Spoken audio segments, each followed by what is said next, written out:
We are here at an intersection of great soils, perfect climate, and the best team of people, man. So I think our opportunity, it's almost written in the stars for us that we have to produce a great wine.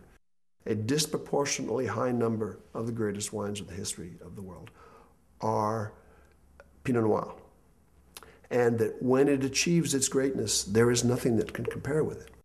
You start with Brice, and he is the focus. He's the strongest leg. He's the one that keeps us on track. He comes in, says, Kirk, just don't worry about anything. Just grow the best grapes you can.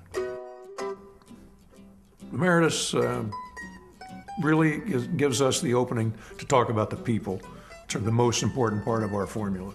We've all been together on an average of 10 or 12 years, and most of the key personnel over 20 years. My job really is to assemble the people and make sure that we're all keeping the vision, keeping the mission uppermost in our minds, making sure there are no compromises. And sometimes that's hard to make people believe you mean no compromises. We don't have a group of people trying to make Cabernet here. We don't have a group of people trying to make Zinfandel here. Everyone is completely on board to making Pinot Noir. It's often said that there are three elements that come together to produce a wine of quality. And I feel that the first of the three has to be considered the human element, because it is a human being who plants the vineyard and who tends the vines. You also have the significance of the soil, and that is important here in Sebastopol, where we have the Gold Ridge soil.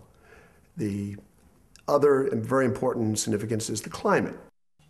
If you work outside all the time, you become familiar with the patterns, weather patterns, temperature patterns. Pinot Noir, more than anything else, is very sensitive to temperatures. This area is located just far enough inland that in the afternoons it'll warm up into the mid-80s during the growing season, sometimes into the 90s.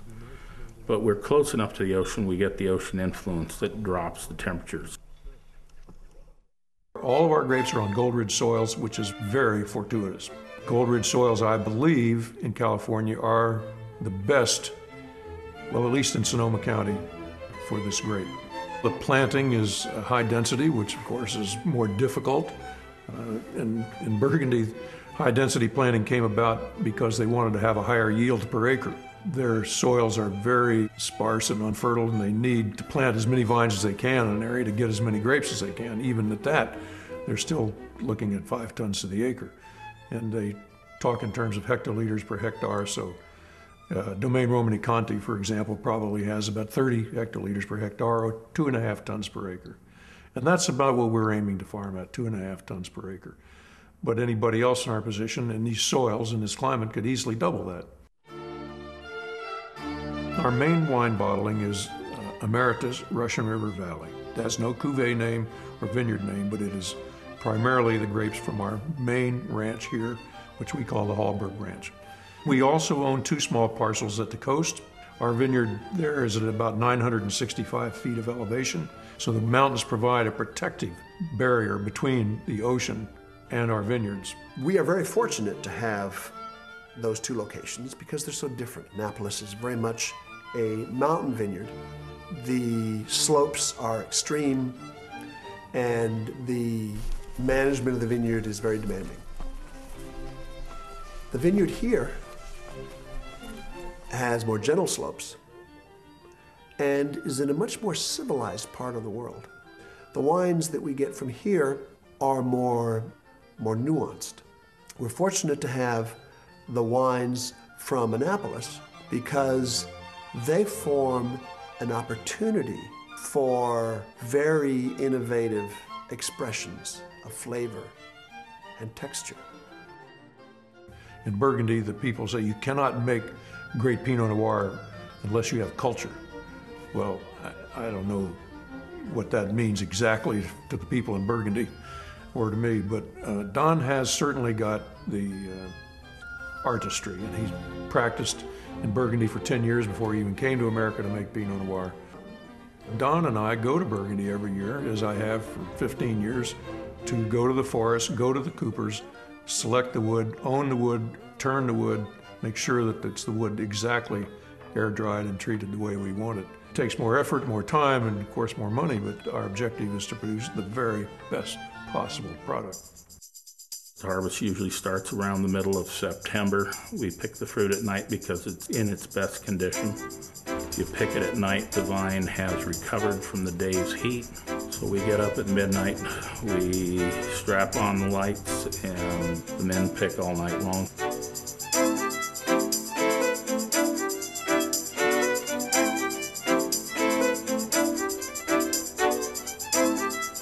One of the advantages of picking at night is that when the grapes arrive at the winery cool, the berry is more turgid.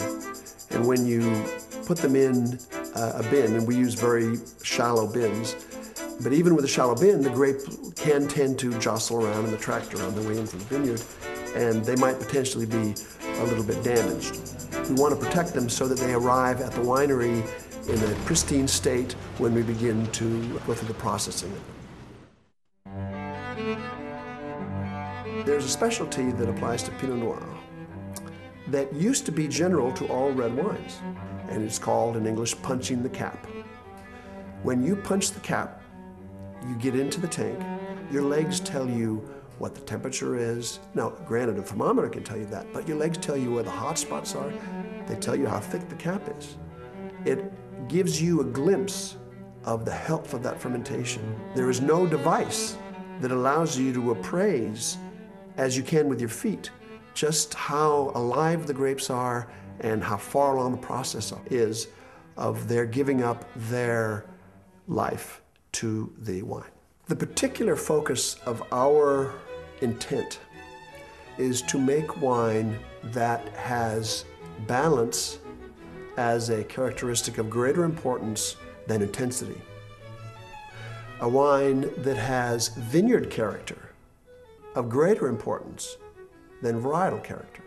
So overall, we're trying to make wine that has a sense of balance, a sense of local authenticity, and encourages the consumer to think in terms of the holistic experience. We are going to be the most profitable brand Yeah. in every one of our distributors' books. Well, sure. And they're going to have a great opportunity here to make money, build a brand, and have an annuity. The point here is we want people to make money, but more importantly, we want them to understand that we're building a brand here, and the consumer ultimately has got to be the winner. They will never get a bad wine from us. We'd like to feel that the wine will be better and better as it goes through the sales campaign. It won't be a wine that will try to knock your socks off. The wine instead will attempt to seduce you and to make you glad that it did. Pinot Noir, frankly, is new to me, so I listen hard to our winemaker, and when he explains what the wine should be, I'm listening. I also listen to Don when he's talking to our friends in Burgundy. They don't talk about the violets or the perfume or the flowers. They talk about a holistic experience, a mouthfeel, the texture. Don says the charm and the elegance, and that's what they talk about. When I am at home at night and I'm drinking Pinot Noir, I'm looking at the holistic experience the way Don has instructed me. And I believe he's right about this. I believe that the most beautiful accomplishment, if we can do it, is to have people believe our wine has charm. It's an abstract concept, so it's difficult to grasp. But I believe that is our objective, charm.